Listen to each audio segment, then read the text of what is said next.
know you can move to the United States without a job offer, without visa sponsorship?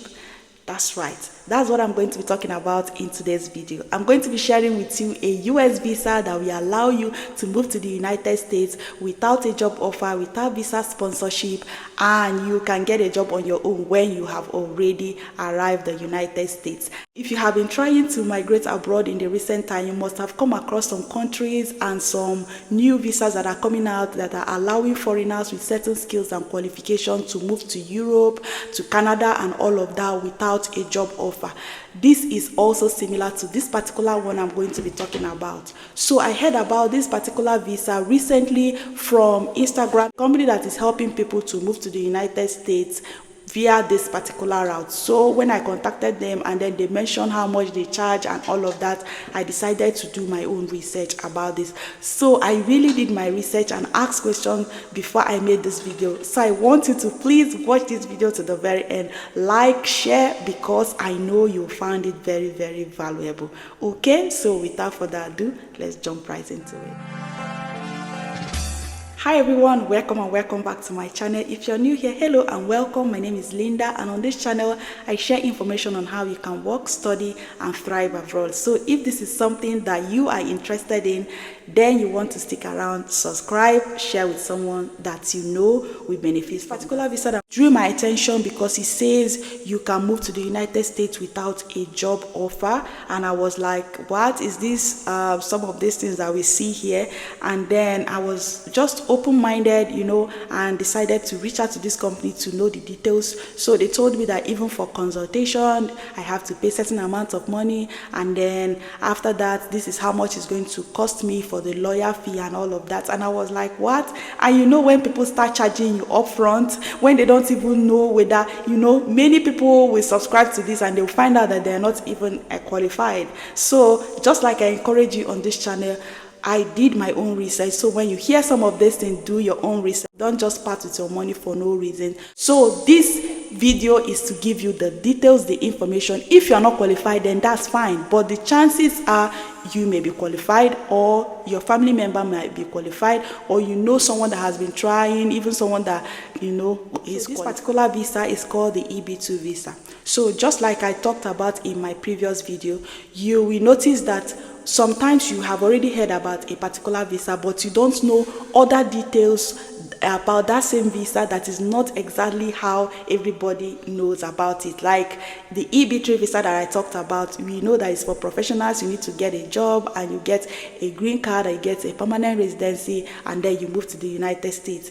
And it's just recently that I got to know about that other category that allows unskilled workers to even move to the United States with a green card. And that was really, really mind-blowing. So the same thing with this particular one, the EB2 visa. When I heard about the EB2 visa, someone from the United States explained to me that you need to get a job offer, and then your employer will file for you, and you get all this certification and stuff like that, and then you'll be able to get is a work visa. Okay, so but then I discovered during my research, and when I have seen this on Instagram, that there's another subcategory in this particular EB2 that allows you to move to the United States without a job offer if you meet certain criteria.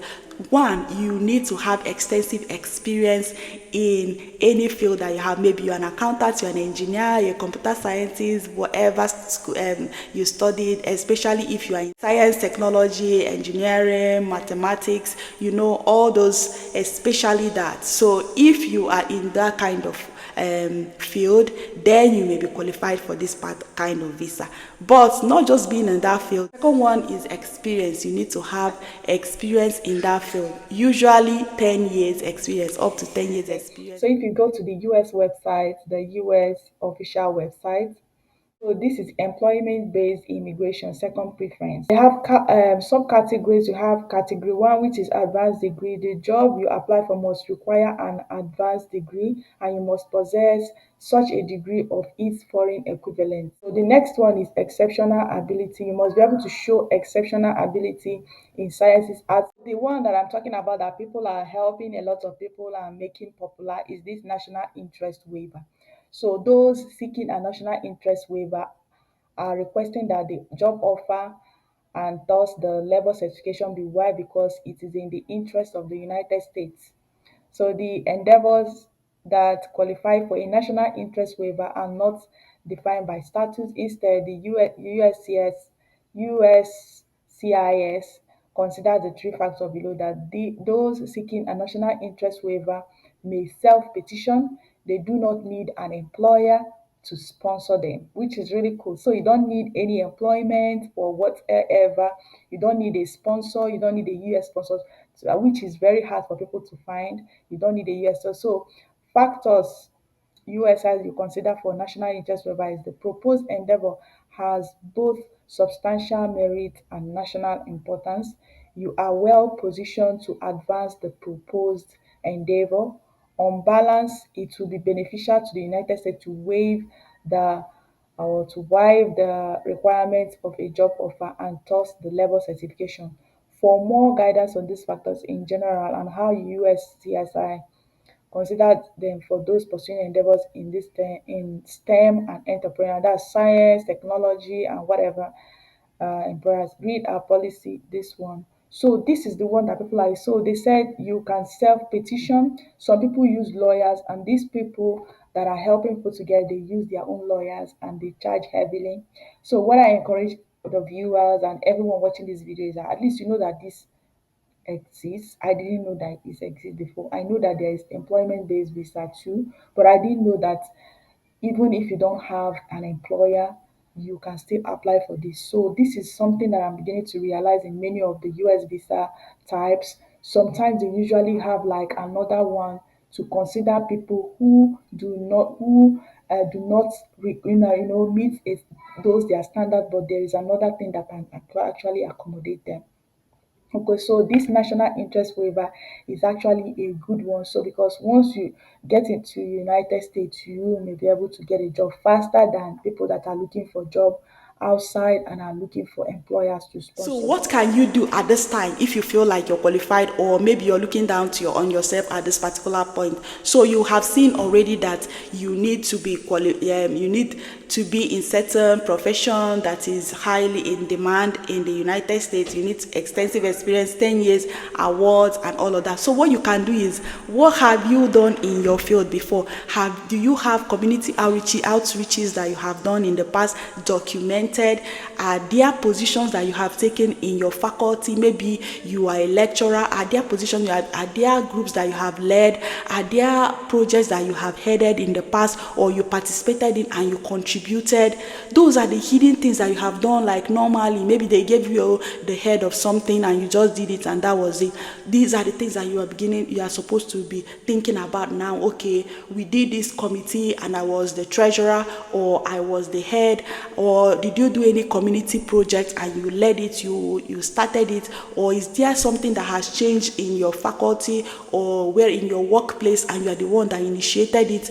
Or is there, have you received any recognition in terms of letter, in terms of feedback, in terms of things that you have done for people and they gave you a very, very good feedback? Those are the things that a portfolio that you can collect. Like, you may not have had this big award, but there are things that you have done. There are things that you have done that you can put in your portfolio that will beef up. So think about those things that you have done, volunteer work that you have done, that you yourself initiated, that your PhD program that you have done, the work that you did, how you did it.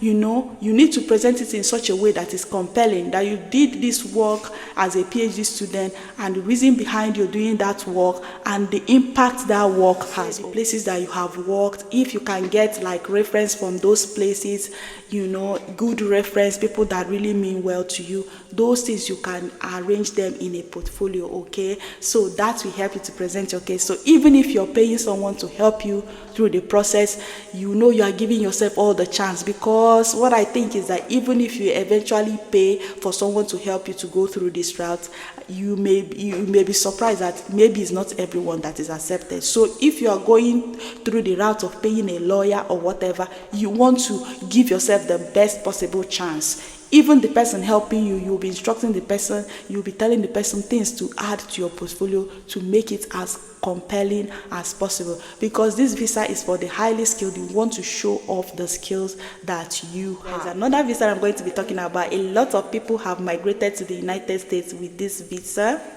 and it's going to be open very soon for people to apply. I'm going to be doing a demo, and I will try to do a full demo about that particular. I hope you found this video helpful. If you know someone, a friend, family members, someone in your group that you feel will benefit from this information, don't hide it. Thank you so much everyone for watching, and I will see you in my next video.